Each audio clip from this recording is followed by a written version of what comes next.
আসসালামু আলাইকুম সুপ্রিয় শিক্ষার্থী বন্ধুরা। আশা করি তোমরা সবাই ভালো আছো এবং যে যেখানে আছো সকলে সুস্থ এবং ভালো আছো। যেহেতু আমাদের আবার করোনার দ্বিতীয় ধাপ শুরু হয়েছে, আমরা সবাই খুব সাবধানে থাকব। করোনা সতর্কতা যত আছে সবগুলো আমরা মেনে চলার চেষ্টা করব। তো তার মধ্যেও দিয়েও আমাদের পড়াশোনাটা চালিয়ে যেতে হবে। তো চলো আমরা আবার আজকে নতুন একটি টপিকস নিয়ে তোমাদের সামনে হাজির হয়েছি। আমরা যদিও নবম অধ্যায় শুরু করেছিলাম, পরপর দুটি ক্লাস নিয়েছি, অ্যাসিড এবং ক্ষার। তবে তোমাদের সুবিধার জন্য আসলে তোমাদের একটি ইম্পর্টেন্ট টপিকস আমি আগের চ্যাপ্টারে অর্থাৎ অষ্টম অধ্যায়ের একটি ইম্পর্টেন্ট টপিকস বাদ পড়ে গেছিল। এর জন্য তোমাদের সুবিধার্থে আমি সেই টপিকসটা নিয়ে তোমাদের সামনে আজকে ক্লাস নেব। একটু ধারাবাহিকতা ক্ষুণ্ণ হচ্ছে, তারপরে তোমাদের জন্য তোমাদের উপকার হবে এই আশা ব্যক্ত করছি। তো চলো আমরা একটু নতুন টপিকসে চলে যাই।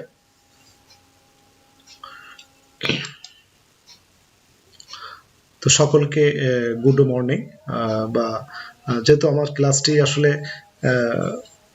দুপুরে শুরু, তোমাদের গুড আফটারনুন দেওয়া দরকার, বাট কন্টেন্টটা এভাবে তৈরি করা হয়েছে, এই জন্য তোমাদেরকে শুভ সকাল জানাচ্ছি। হ্যাঁ, পরিচিতি আমরা এখানে বেশি সময় থাকবো না, আমরা এটা জানি। এখন তোমাদের জন্য কিছু ছবি আমি রেখেছি, যে শিক্ষার্থী বন্ধুরা নিচে কি ধরনের চুল্লি দেখা যাচ্ছে, এতে কি ধরনের বিক্রিয়া সংঘটিত হয়। আমরা জানি চুলায় ধোঁয়া ওঠে, ধোঁয়া দেখছো, ধোঁয়া উঠতেছে, এটা এক ধরনের চুল্লি। তো কি ধরনের চুল্লি দেখা যাচ্ছে এবং এতে কি ধরনের বিক্রিয়া সংঘটিত হয়? ইয়েস, তোমরা সঠিক গেস করেছো। তাহলে চলো আমরা একটু দেখে নিই। ইয়েস, উত্তর পারমাণবিক চুল্লি এবং নিউক্লিয় বিক্রিয়া সংঘটিত হয়। সঠিক উত্তর দেওয়ার জন্য তোমাদের সকলকে অভিনন্দন এবং শুভেচ্ছা জানাচ্ছি। তাহলে আমাদের আজকের পাঠের বিষয় নিউক্লিয় বিক্রিয়া এবং এর সুবিধা অসুবিধা।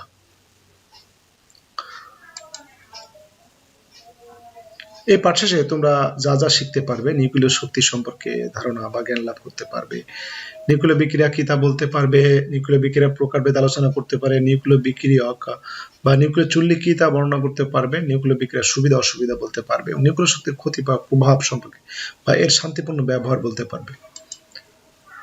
চলো তাহলে প্রথমে আমরা জেনে নিই নিউক্লিয় শক্তির ধারণা। দেখো, প্রথমে আমরা নিউক্লিয় শক্তির আবির্ভাব সম্পর্কে একটু জেনে নেব। আমরা জানি এই বিশ্বের সকল পদার্থই পরমাণু দিয়ে গড়া। কোটি কোটি বছর পূর্বে নক্ষত্রের অভ্যন্তরে পরমাণুর সৃষ্টি হয়। পরমাণু তৈরিতে বিপুল পরিমাণ শক্তি ব্যবহৃত হয়েছিল। এই শক্তি তখন থেকে পরমাণুর নিউক্লিয়াসে সঞ্চিত আছে। নিউক্লিয়াসকে ভেঙে বিভক্ত করলে এদের মধ্যে সঞ্চিত বিপুল শক্তি মুক্তি লাভ করে। নিউক্লিয়াস থেকে নির্গত এই শক্তিটাকেই বলা হয় নিউক্লিয়ার শক্তি বা নিউক্লিয় শক্তি। নিউক্লিয়াস হলো পরমাণুর কেন্দ্র, আর প্রকৃতপক্ষে পরমাণুর কেন্দ্র ভেঙেই নিউক্লিয় শক্তি উৎপন্ন হয় বলেই একে পারমাণবিক শক্তি বা অ্যাটমিক এনার্জি বলা হয়। নিউক্লিয় শক্তি ও পারমাণবিক শক্তি একই, অর্থাৎ নিউক্লিয় শক্তির প্রথম বিকাশ ঘটে ধ্বংসলীলার মাধ্যমে। 1945 সালে আগস্ট মাসে জাপানের হিরোশিমা ও নাগাসাকি শহর দুটিতে নিউক্লিয় বিমান বিস্ফোরণ ঘটে এবং শহর দুটি পুরো ধ্বংস হয়ে যায়। ওই দিন পরমাণু শক্তির তীব্রতা ও ধ্বংসলীলার মাধ্যমে মানুষের কাছে প্রকাশিত হয়। শিক্ষার্থী বন্ধুরা, নিউক্লিয় শক্তির এই প্রাথমিক ধারণা তোমরা জানলে।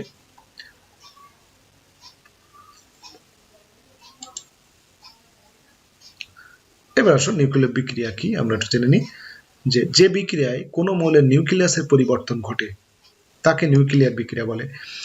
রাসায়নিক বিক্রিয়ায় পরমাণু বা আয়নের সর্ববহিস্থ শক্তি স্তর থেকে ইলেকট্রনের আদান প্রদান ঘটে, কিন্তু নিউক্লিয়াসের কোনো পরিবর্তন হয় না। কিন্তু নিউক্লিয়ার বিক্রিয়ায় পরমাণুর নিউক্লিয়াসের পরিবর্তন ঘটে। এখানে ইলেকট্রনের কোনো ভূমিকা নেই। এই বিক্রিয়ার ফলে নতুন পরমাণু নিউক্লিয়াসের সৃষ্টি, অর্থাৎ একটা নিউক্লিয়ার বিক্রিয়ায় নিউক্লিয়াস ভেঙে নতুন পরমাণু সৃষ্টি হবে একটা। এই নতুন পরমাণু সৃষ্টি যদি হয় তাহলে আমরা সেটাকে নিউক্লিয় বিক্রিয়া বলি, অর্থাৎ একটা নিউক্লিয়াস ভেঙে আলাদা আলাদা নিউক্লিয়াসে পরিণত হবে। এক্ষেত্রে কিন্তু ইলেকট্রনের কোনো ভূমিকা নাই। যে বিক্রিয়ায় বড় বড় নিউক্লিয়াস ভেঙে একাধিক ছোট নিউক্লিয়াসে এবং ছোট ছোট নিউক্লিয়াস একত্রে বড় নিউক্লিয়াসে পরিণত হয়, সে বিক্রিয়াকে নিউক্লিয়ার বিক্রিয়া বলে। নিউক্লিয়ার বিক্রিয়ায় প্রচুর পরিমাণে শক্তি উৎপন্ন হয়।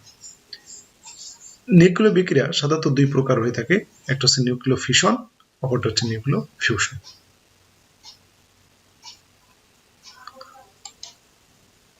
তাহলে নিউক্লিয় ফিউশন বিক্রিয়া কি? যে বিক্রিয়ায় বড় বা ভারী মৌলের নিউক্লিয়াস ভেঙে একাধিক ছোট ছোট নিউক্লিয়াস তৈরি হয় তাকে নিউক্লিয় ফিউশন বিক্রিয়া হয়। অর্থাৎ বড় নিউক্লিয়াস ভেঙে ছোট ছোট নিউক্লিয়াস পরিণত হবে, সেটা নিউক্লিয় ফিউশন বিক্রিয়া বা নিউক্লিয় বিভাজন বিক্রিয়া।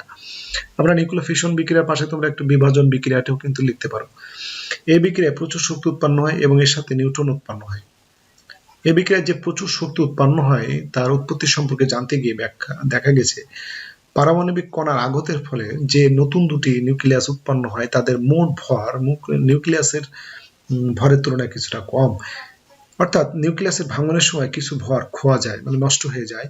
এই নষ্ট হয়ে যাওয়া বা খোয়া যাওয়া ভর শক্তিতে রূপান্তরিত হয়। এই শক্তির পরিমাণ আইনস্টাইন বিখ্যাত সূত্র E=mc² হতে জানা যায়।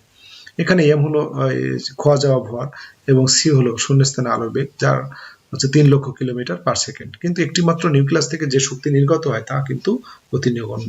তাহলে পারমাণবিক বোমার বিস্ফোরণের ফলে এত বিপুল শক্তি কোথা থেকে আসে, এটা আমাদের প্রশ্ন আসতেই পারে। যখন এই বিষয়টা তোমরা পড়বা তখনও কিন্তু তোমাদের ভিতরে একটা প্রশ্ন আসবে যে পারমাণবিক বোমার যে এই বিস্ফোরণের ফলে এত বিপুল শক্তি কোথা থেকে আসছে, যেহেতু বলছে একটি মাত্র নিউক্লিয়াস থেকে যে শক্তি নির্গত হয় তা অতি নগণ্য। তাহলে চলো আমরা দেখেছি কোথা থেকে আসে। নিউক্লিয় ফিউশন বিক্রিয়ার ব্যাখ্যা। নিউক্লিয় ফিউশন বিক্রিয়ার পারমাণবিক বোমা তৈরিতে ভারী মৌল ইউরেনিয়াম ব্যবহার করা হয়। আর এর জন্য দুই ধরনের ইউরেনিয়াম পরমাণু, যেমন ইউরেনিয়াম 235 235 এবং ইউরেনিয়াম 238 অধিক প্রচলিত। এর মধ্যে কে স্বল্প গতির নিউট্রন দ্বারা, অর্থাৎ এর মধ্যে যদি আমরা এই কে ভুল লেখা হয়েছে এখানে, সেক্ষেত্রে বন্ধুরা এখানে মূলত 235 হবে। এখানে যে ইউরেনিয়াম 235 কে স্বল্পগতি নিউট্রন দ্বারা আঘাত করলে ওই পরমাণুটা প্রায় সমান দুই টুকরায় বিভক্ত হয়ে নির্গত হয়। নির্গত হয় 3টা নিউট্রন, প্রচুর পরিমাণ শক্তি। নির্গত হয় 3টি নিউট্রন, অন্য 3টি ইউরেনিয়াম পরমাণুকে আঘাত করলে তারা ভেঙে দুটুকরো হয় এবং নিউট্রন নির্গত হয়, সেই সাথে 3 গুণ শক্তি নির্গত হয়। এভাবে পরমাণুর ভাঙন কিন্তু চলতে থাকে এবং নির্গত শক্তির পরিমাণ নিউট্রন সংখ্যা বৃদ্ধি পেতে থাকে।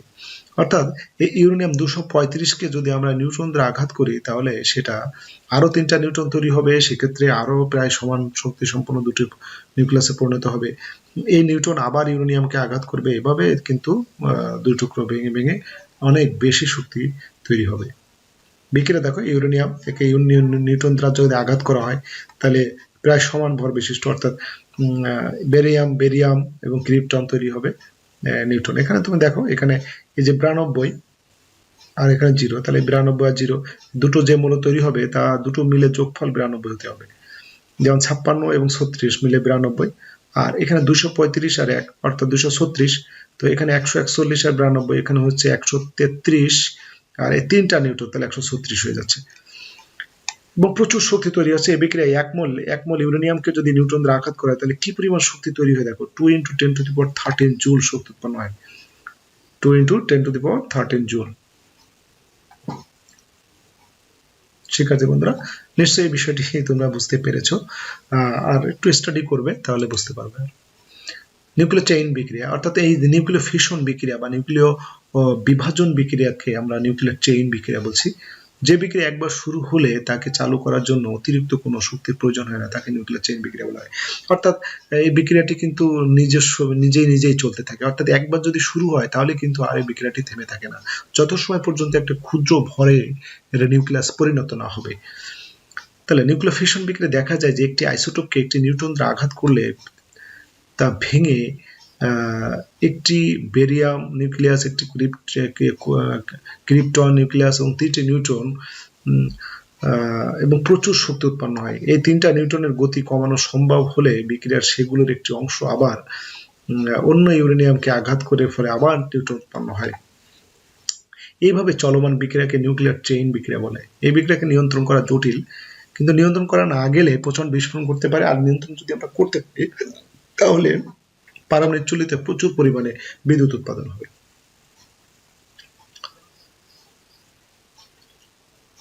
খুবই ইম্পর্টেন্ট একটি প্রশ্ন, এই প্রশ্নটা তোমরা অবশ্যই ভালো করে পড়বে। দেখো নিউক্লিয় ফিউশন বিক্রিয়ার একটা বিষয় এখানে দেখো, একটা নিউক্লিয়াস তাকে ভেঙে প্রায় সমান ভরের দুটো নিউক্লিয়াস, তাকে আবার নিউট্রন দ্বারা আঘাত করার ফলে, এই যে নিউট্রন দ্বারা আঘাত করলে এইটা থেকে আবার দুটো, আবার এইটা থেকে আর দুটো তৈরি হচ্ছে, এইভাবে কিন্তু আবার এইটা, এই দুটো থেকে, এই যে এটা আর এটা, এই দুটো থেকে কিন্তু আবার চারটা তৈরি হচ্ছে, অর্থাৎ এটা থেকে আবার দুটো, এটা থেকে আবার দুটো, এভাবে কিন্তু একেবারে সমীকরণিক বিভাজন আকারে কিন্তু এটা চলে যাচ্ছে। অর্থাৎ দেখতেছো যে একটা থেকে কিন্তু প্রায় সমান ভর, ফলে কি হচ্ছে, এইভাবে নিউক্লিয়াস তৈরি হতে হতে এক পর্যায়ে খুব ছোট ভরের নিউক্লিয়াসে পরিণত হবে এবং বিক্রিয়াটি থেমে যাবে, কিন্তু ততক্ষণে কিন্তু বিস্তীর্ণ এলাকা ধ্বংস হয়ে যাবে এই বিক্রিয়ায়। তাহলে আমরা এই চেইন বিক্রিয়াটা ভিন্নভাবে দেখিয়েছি তোমাদেরকে, তোমরা দেখে নিশ্চয়ই বুঝতে পারছো। পারমাণবিক চুল্লি বা নিউক্লিয় চুল্লি কি, আমরা দেখি যে বিদ্যুৎ উৎপাদন করতে পারমাণবিক চুল্লি ব্যবহার করা হয়। নিউক্লিয় চেইন বিক্রিয়া অর্থাৎ ফিউশন বিক্রিয়াকে যে যন্ত্রের সাহায্যে নিয়ন্ত্রণ করা হয় তাকে নিউক্লিয় রিঅ্যাক্টর বা নিউক্লিয় বিক্রিয়ক বা পারমাণবিক চুল্লি বলে। পারমাণবিক চুল্লি অর্থাৎ একটা পারমাণবিক বিক্রিয়া অর্থাৎ নিউক্লিয় বিক্রিয়া যেখানে ঘটানো হয়, অর্থাৎ নিউক্লিয় ফিউশন বিক্রিয়াকে যে যন্ত্রের সাহায্যে নিয়ন্ত্রণ করা হয় আমরা তাকে বলছি নিউক্লিয় রিঅ্যাক্টর বা নিউক্লিয় বিক্রিয়ক। পারমাণবিক চুল্লিতে একটি দৃঢ় টেকসই ইস্পাতের পাত্র থাকে যা প্রবল চাপেও ফাটবে না। এই পাত্রের ভিতরে গ্রাফাইটের ইট দিয়ে তৈরি মূল বস্তু বা মজ্জা থাকে। এই গ্রাফাইট বা মজ্জার ভিতর খাড়াভাবে কতগুলো চ্যানেল বা খালি জায়গা থাকে। শিক্ষার্থীরা আমরা একটু বলে রাখি, সাধারণত নিউক্লিয় চুল্লিতে এই গ্রাফাইটটাকে বা ক্যাডমিয়ামকে সাধারণত মডারেটর হিসাবে ব্যবহার করা হয়। তোমরা অনেক পরীক্ষায় এই ধরনের প্রশ্ন আসতে পারে, পারমাণবিক চুল্লিতে কি সাধারণত মডারেটর হিসাবে ব্যবহার করা হয়? সাধারণত গ্রাফাইট আর ক্যাডমিয়াম দণ্ড। গ্রাফাইট মজ্জার ভিতর খাড়াভাবে কতগুলো চ্যানেল বা খালি জায়গা থাকে। এই জায়গাগুলোতে ইউরেনিয়াম দণ্ড দ্বারা পূর্ণ থাকে এবং খালি জায়গা ওই ইউরেনিয়াম দণ্ডের মধ্যবর্তী স্থানে থাকে বোরন বা ক্যাডমিয়াম দণ্ড। এই ক্যাডমিয়াম বা বোরন দণ্ডকে চ্যানেলের খালি জায়গার মধ্যে উঠানামা করানো যায়। এইসব দণ্ড নিউট্রন শোষণ করে নিউক্লিয়ার গতিকে মন্থর করে দেয়।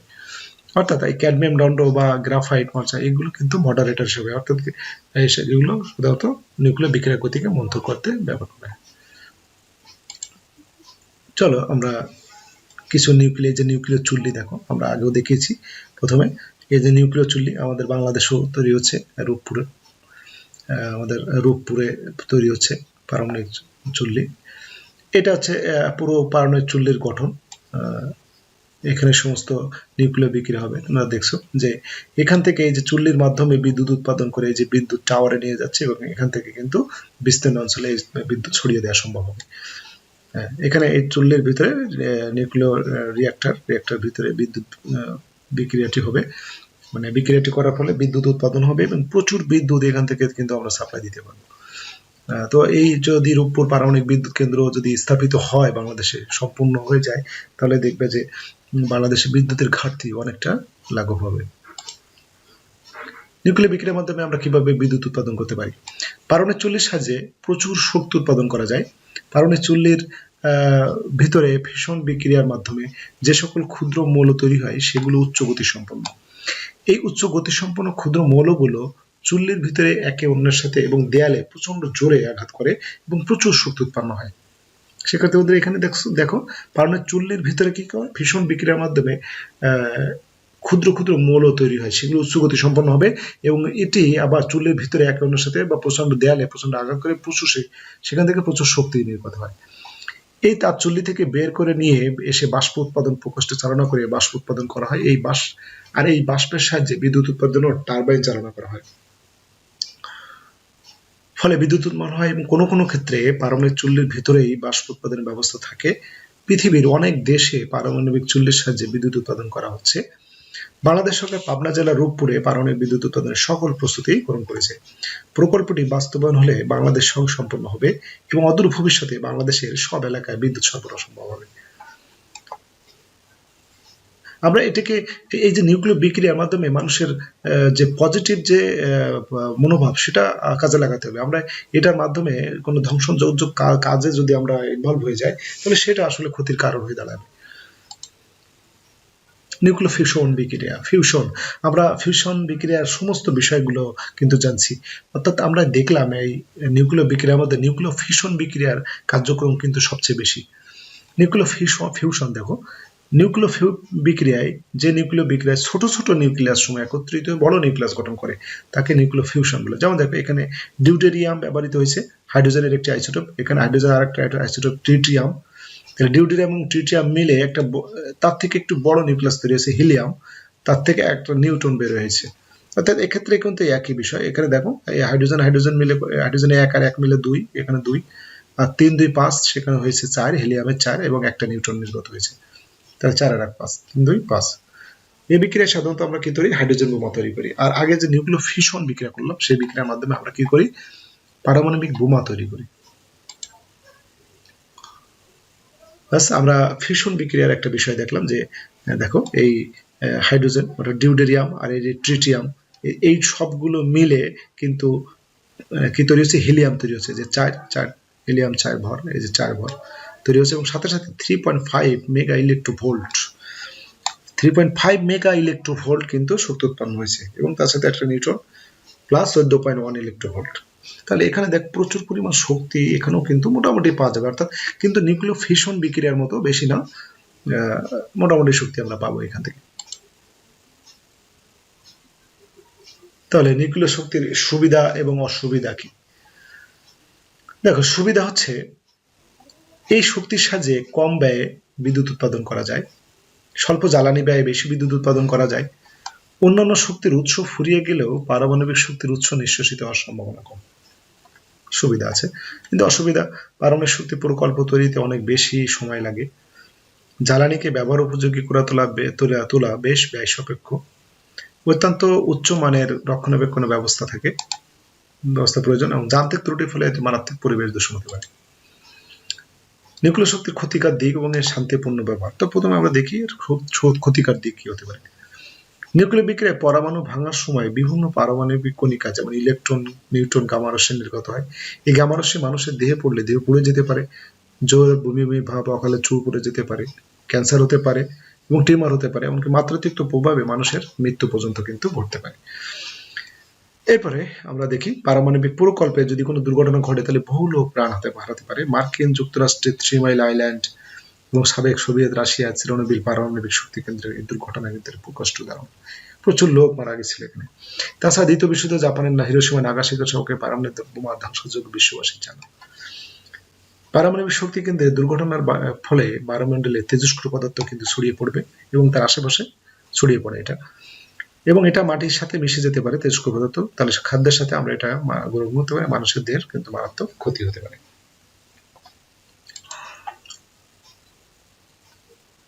তো এই যে দেখো এটা নাগাসাকি, এই যে নাগাসাকিতে কি বিস্তীর্ণ পারমাণবিক বোমা, অর্থাৎ হিরোশিমা এবং নাগাসাকিতে 3 দিনের ব্যবধানে 2টি বোমা ফেলানো হয়েছিল, 6 আগস্ট এবং 9 আগস্ট 1945 সাল। তো 6 আগস্ট যে বোমাটি ফেলানো হয়েছিল হিরোশিমা শহরে সেটা সাধারণত 4 টন ওজন ছিল, মানে 4000 কেজি ওজন ছিল, 4 টন। এটার নাম ছিল সে লিটল বয়। আর 3 দিন ব্যবধান অর্থাৎ 9 আগস্ট তার থেকে আরো 2000 কেজি বেশি অর্থাৎ 6 টন ভর বিশিষ্ট একটি বোমা ফেলানো হয়েছিল, তার নাম হলো ফ্যাটম্যান। আমরা মনে রাখবো, যদি আমরা লেখার ভিতর লিখিনি, আমরা একটু মনে রাখলাম লিটল বয় এবং ফ্যাটম্যান 3 দিনের ব্যবধানে ফেলে। দেখো এখানে এই বোমার ফেলে যে বিস্তীর্ণ অঞ্চল, জাপানের বিস্তীর্ণ অঞ্চল কিন্তু ধ্বংস হয়ে গেছে। এখনো পর্যন্ত এই জায়গায় কিন্তু বিকলাঙ্গ সন্তান হয়, কোনো গাছগাছালি এখনো জন্মায় নাই। তাহলে কত পারমাণবিক বোমার কত ক্ষতিকর প্রভাব রয়েছে, তার মারাত্মক প্রভাব এখনো জাপান কিন্তু বয়ে বেড়াচ্ছে। তো চলো আমরা শান্তিপূর্ণ ব্যবহারটা দেখি, যে আমরা শক্তি সংকট মোকাবেলার সাথে সাথে কৃষি উন্নয়নে বিশেষ করে উন্নত মানের বীজ উৎপাদনে পারমাণবিক শক্তি কিন্তু সফলতার সাথে ব্যবহৃত হচ্ছে। অর্থাৎ উন্নত মানের বীজ উৎপাদন করতে আমরা কৃষি ক্ষেত্রে কিন্তু নিউক্লিয় শক্তি ব্যবহার করতে পারি। খাদ্য উৎপাদনের পরিমাণ উল্লেখযোগ্য বৃদ্ধি করা যায়। এছাড়া চিকিৎসা বিজ্ঞানে বিভিন্ন রোগ নির্ণয়ে কিন্তু এই নিউক্লিয় শক্তিকে ব্যাপকভাবে ব্যবহার করা হচ্ছে। তাই সারা বিশ্বে বিজ্ঞানীরা প্রতিদিন শান্তিপূর্ণ কাজে পারমাণবিক শক্তি ব্যবহার নতুন নতুন ক্ষেত্র কিন্তু খুঁজে বের করছেন। তাই পারমাণবিক শক্তি শান্তিপূর্ণ মানুষ এখনই খুব সচেতন। তাছাড়া এর সাথে সারা বিশ্বব্যাপী শান্তিপূর্ণ ব্যবহারের জন্য আন্দোলন করে যাচ্ছে। আমাদের উচিত নিউক্লিয় শক্তির শান্তিপূর্ণ ব্যবহার করা, যাতে এর থেকে আমরা শুধু বিদ্যুৎ উৎপাদন করে কাজে ব্যবহার করতে পারি। কোনো দেশ ধ্বংসের জন্য আমরা এটাকে ব্যবহার করব না। দলীয় কাজ তোমরা এটা বাসায় করবে সব। নিউক্লিয় বিক্রিয়ার ক্ষতিকর দিক উল্লেখ করো এবং নিউক্লিয় ফিউশন বিক্রিয়া একটি চেইন বিক্রিয়া ব্যাখ্যা করো। সবাই করবে একক কাজ। নিউক্লিয় ফিউশন বিক্রিয়া কি? নিউক্লিয় বিক্রিয়ার মধ্যে পারমাণবিক বোমা, কোন বিক্রিয়ার মধ্যে পারমাণবিক বোমা তৈরি করা হয়? নিউক্লিয় চুল্লি কি? নিউক্লিয় চুল্লিতে মডারেটর হিসেবে কি ব্যবহার করে? আমরা বলেছি শিক্ষার্থী বন্ধুরা। হ্যাঁ, বাড়ির কাজ, সবই বাড়ির কাজ, তোমরা বাড়ির কাজ করে নিবে। এটা নিউক্লিয় বিক্রিয়া প্রকারভেদে আলোচনা সহ নিউক্লিয় শক্তির সুবিধা অসুবিধা। তো একটু দ্রুতভাবেই আমি এই ক্লাসটি শেষ করলাম। তোমরা আস্তে একটু দেখে নিও বিষয়টি। যেহেতু এখানে যতটুকু বোঝানোর দরকার আমি বোঝাতে পেরেছি তোমাদের, হয়তো বারবার স্টাডি করো তাহলে বুঝতে পারবা। আবারও বলছি যে করোনা সতর্কতা মেনে চলো। বাইরে গেলে অবশ্যই মাস্ক পরিধান করবে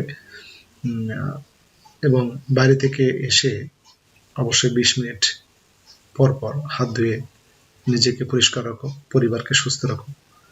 অর্থাৎ নিজে ভালো থাকো, অপরকে ভালো থাকো। সবাইকে আবারও অনেক অনেক ধন্যবাদ জানিয়ে আমি আজকের ক্লাস শেষ করছি। আল্লাহ হাফেজ।